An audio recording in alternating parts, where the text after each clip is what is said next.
هاي جايز، شلونكم؟ زينين الحمد لله. اكزاكتيمو الحين الساعة كم الساعة الحين الساعة 3:57 إذا كنتوا تشوفون. طبعا أنا قاعدة أوريكم في الراوتر، أنا التليفون الثاني موجود بغرفة ماما.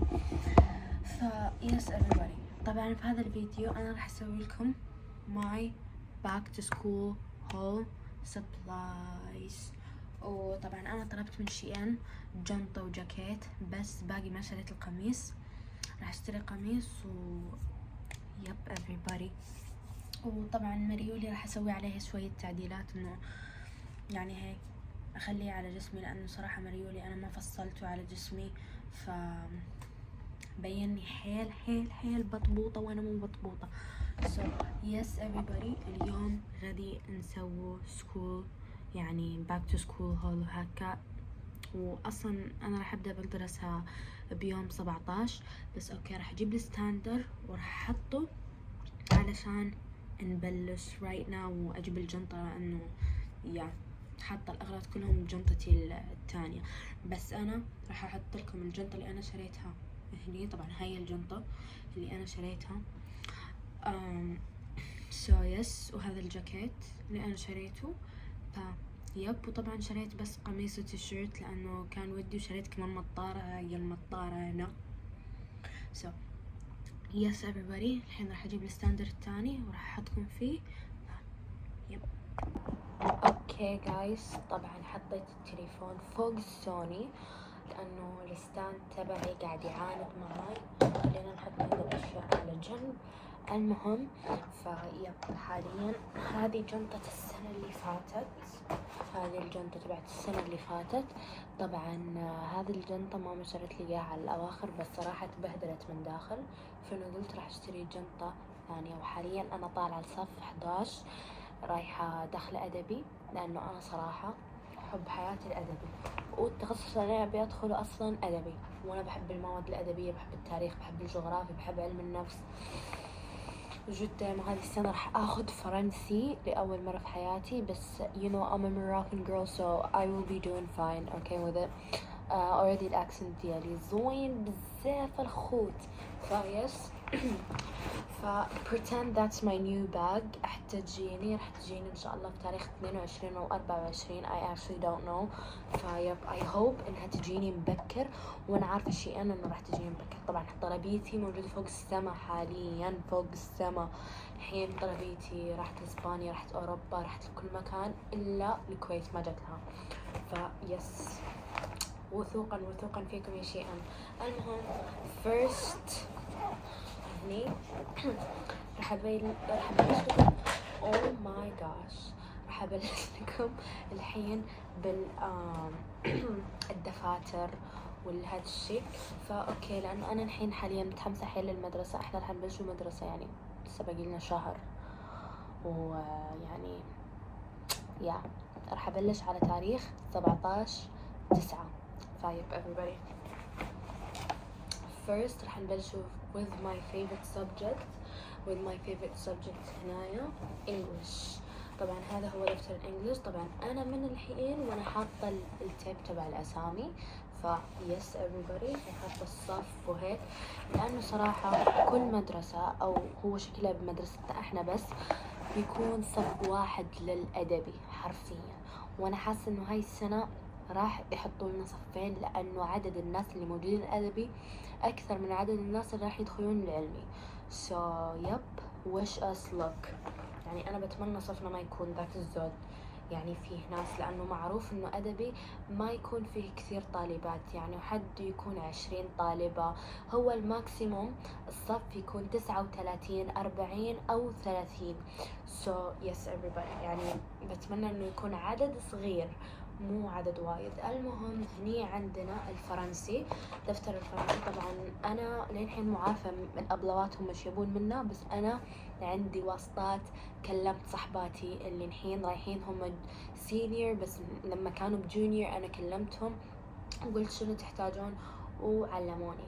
طبعا هذا دفتر الانجليزي اللي هنا جايبته ب 120 ورقة، بالعادة بيطلبون منا 150 بس بيتبقى اوراق.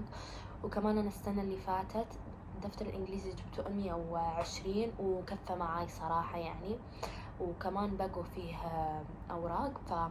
يس طبعا احنا عندنا في الانجليش انه الابلة بتدزلنا مذكرة، او يعني مو مذكرة، هي اوراق، هي نفس المذكرة حق يونت 2 يونت 3 يونت 4 هكا دايرة بحالك، واحنا بننسقها بالدفتر. يس everybody علشان هكا. المهم هذا هو دفتر الفرنسي، واتوقع الفرنسي راح ناخده بس مذكرة، راح يسوي لنا بس مذكرة واحدة. فيس هذا هو دفتر الفرنسي هنا.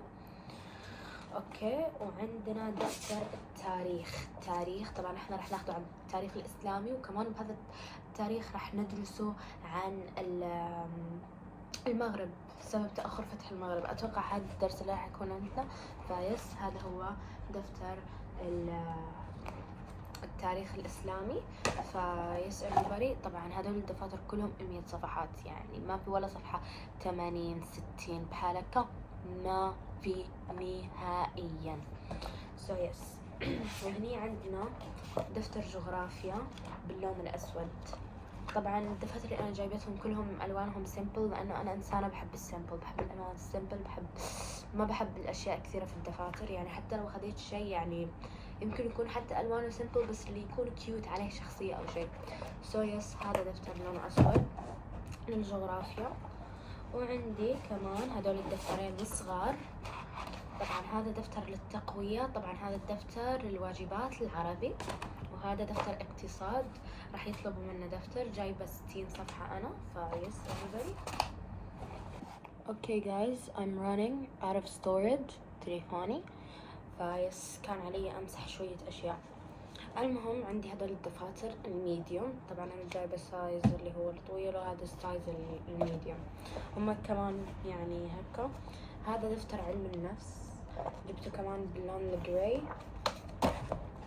وهذا دفتر الوحيد اللي لونه يعني بلو بيبي هكا، ولكن هو مبين لكم أبيض. المهم هذا للإحصاء، طبعا الإحصاء هو الرياضيات عندنا بس مختلف، يعني راح ناخذ دروس متعلقة بالإحصاء. وهذا طبعا دفتر إسلامية لونه بلو. يس احنا خلصنا ذا من الدفاتر. هذول كلهم الدفاتر اللي انا راح احتاجهم. طبعا اكيد of course انا ما راح اخذهم معاي للمدرسة كلهم، لانه first day of school, why would I take all of those notebook over here? So we're gonna put them here.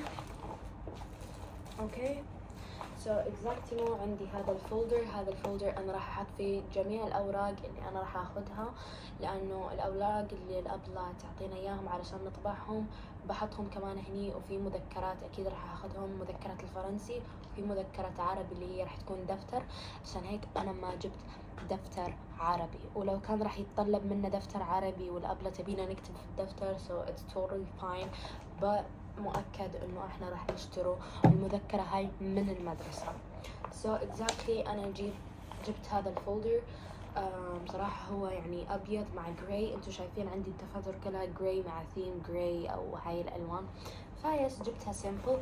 طبعا اخر مرة اخترت اني اخذ فولدر فيه زيبر يعني من فوق، كانت بابتدائي. so I'm gonna do this again لانه انا تعبت حيل من الفولدرز اللي تكون كيف اقول لكم اياها، اللي تكون يعني بلاستيك. تعبت منهم حيل لانه كل سنة بيتقطعوا. طبعا الستورج جد راح يجنني. بس اوكي let's complete with the video. oh my god where's that؟ هذا السنة. المهم هذه السنة راح نحتاج اوراق شفافة. so صراحة انا عندي كمان من السنة اللي فاتت اوراق شفافة، but أنا جبت هاي بعد just in case لأنه راح نحتاجها وايد في الجغرافيا وبالتاريخ علشان أرسم خرايط وهذه الأمور. I already have it here. عندي كمان sticky notes. هذه الsticky notes راح استخدمها حيل بالإنجليش وبالفرنش لأنه وأنا صراحة كمان بستخدم sticky notes. هاي الsticky notes إذا راح أسوي project، وأكيد في الإنجليش لازم نسوي project.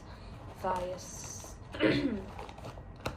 so هذا النوت بوك الجميل. أنا صراحة جبته للتسميع لأنه أنا صراحة مو عارفة إذا الإسلامية راح تقول لنا يعني مرات إنه تخلينا نكتب أحاديث، يعني يكون نفس التست بس إنه كلنا نكونوا حافظينه ومسمعينه هني، وهي اللي تاخذ الدفتر وتشوف وهكا، أو قرآن نسمع. فيس أنا جبت صراحة هذا الشخصية اللي أنا بحبها، شخصية كثير كيوت وعجبتني. so yeah, look at look at it from here. المهم هذه 60 صفحة لأنه you know جبت هذه. وطبعا هذا الكالكوليتر اللي صراحة ب7 دينار كان قريب ل8 دينار. bro this is يعني expensive, so expensive. so yes جبت هاي. طبعا عاشت معاي يعني من صف 10 من أول بدايتي للثانوي. فيس I need this صراحة للإحصاء، بس للإحصاء. so yes I have this. وصراحة هذا حط عليهم ستيكرات، بس أنا راح أشيل منه الستيكرات وراح أحط عليها ستيكرات تانية if I have to. هذول يعني تبع الأسامي so موجودين عندي. وعندي هاي أوراق، بس أوراق عادية علشان أدرس فيهم إذا في البيت أو أسوي project بهذا الورق A4 فايس. طبعا هني عندي ورق كنت قاعدة أشوف أول درس فرنسي كيف، وصراحة كان أول درس يعني pretty easy، يعني حيل easy يعني you know. المهم فيس، وعندي sticky note كفتني من السنة اللي فاتت. فيس I still have it here. I told her يعني من المؤكد راح أستخدمها. طبعا أنا قاعدة أكلج حيل بس راح أستخدمها. we had it here. move on للأشياء تبعت المقلمة. بس في دفتر كمان، هذا الدفتر competition notebook. هذا الدفتر طبعا في 200 صفحة. هذا الدفتر راح استخدمه فقط للبيت للدراسة. طبعا هذا الدفتر انا راح اوديه معي اول يوم مدرسة علشان اشوف شنو الموجود. راح اوديه اول يوم معي مدرسة، وراح يكون يعني pretty cool. yes I liked it. يعني بحب الاشياء السيمبل. هذا دفتر احلامي من وانا كنت صغيرة so finally I bought it. so yes اوكي الحين اشياء المقلمة، واللي هي راح تكون اخر شيء. first جبت هذا الاقلام الرصاص لاني راح استعملهم حيل هذه السنة. راح استعملهم مؤكد للجغرافيا. طبعا رسم الخرائط لازم بالجغرافيا يكون عندنا اقلام رصاص. يب للحين صراحة ما شريت محاية وبراية، بس راح اشتريهم لما اجي اطلع مرة ثانية. فيب I got those. وهذه طبعا المقلمة تبعت السنة اللي فاتت. صراحة راح استخدمها لأنه المقلمة الكواليتي تبعها وايد حلوة وكثير حلوة الشيب تبعها. صراحة عجبني إنه هي كيف تفتح من هني وعندها علاق يعني. فيس راح أبدأ. طبعا أنا في المقلمة حطيت 3 أقلام رصاص عندي. في ميكانيكال بنسل يعني اللي هو أقلام الرصاص اللي تكون شي.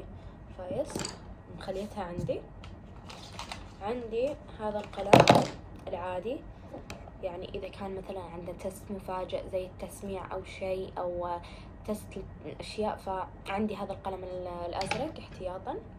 عندي قلم عندي جلو ستيك علشان استعملهم في الأوراق عشان ألصق. عندي وايتنر علشان المستيكس وهاي الأمور. وعندي 3 هايلايترز لأنه راح استعمل الهايلايترز كثير صراحة. فعندي جرين بينك اند يلو. اليلو صراحة كثير مهم، والبينك والهذول. جبت 3 أنواع فيهم. وعندي ماركر قلم رصاص لأنه of course we're gonna need it. عندي مجموعة أقلام سبورة. أنا قلت أقلام رصاص برو، أنا ليش قاعدة أكلج؟ المهم فيس I got this one. عندي مجموعة صراحة منهم so yep يعني. فهذا تبع السنة اللي طافت، بس راح أشوف وين الأقلام تبع السبورة الثانيين وراح استعمل واحد منهم لأنه obviously I will not يعني you know use the green one. so yep. وعندي هذه المسطرة جبتها obviously we're gonna use it. وعندي هذا القلم اللي عاش معي اختبارات الفاينل so yep I got it here just in case. وعندي هذول مجموعة الأقلام I'm excited to use them. يعني هذول gel pencils و they are my favorite. يعني صراحة they are cool. The handwriting with it nice. So yep عندي هني بلاك. صراحة اللون الأسود أنا دايما بحب أكتب فيه. عندي أزرق، عندي أخضر، أحمر. bruh it's illegal. don't use it لأنه الأحمر دايما للأبلات معروف عندنا، يعني ما أدري إذا عندكم كمان. وعندنا براونز وعندنا purple وعندنا dark pink، عندنا light pink أتوقع و baby blue I guess, and we got orange. yes صراحة I'm excited to use them and they are pretty cool actually. so yes ولازم يعني الدفتر يكون colorful ومن هذه الأمور والنوتات. so yes. طبعا أنا أبي هذه السنة أخذ نوتات كثير حلوة للدفتر، أكثر شيء للتاريخ والجغرافيا والعلم النفس لأن هذول مواد جديدة. فيب يعني أنا جبت هذول الأقلام وهذول الهايلايترز كمان. هذول طبعا الهايلايترز الكتابة أنا جبت هذول علشان أزين ويكون التزيين تبعي كثير حلو يعني فيهم وأنا قاعدة أكتب. yes everybody طبعا هذول هم all my school supplies مثل ما قلت لكم، الجنطة والwater bottle اللي أنا راح أجيبها. وطبعا لسه باقي قميص، المريول تبعي لسه لازم له يتفصل. yes everybody كل هذا الشيء أنا راح أسويه. yes thank you for watching. صراحة أنا كثير اشتقت لكم. إن شاء الله ما نقطع مرة ثانية لأنه bro I know قطعنا حيل. yes everybody I hope you like this video and see you next time. bye.